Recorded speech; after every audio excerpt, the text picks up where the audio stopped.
Naaalala niyo yung video ni ex-President Rodrigo Chong na may naririnig siyang boses sa kanyang ulo?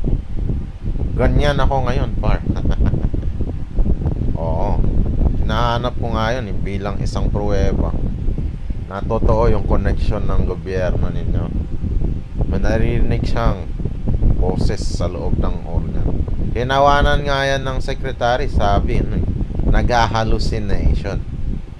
Pero kung nasa gobyerno ka nung way back 2000, alam mong totoo yan. Hindi yan haka-haka o hallucination. Realidad yan ng gobyerno para kayo.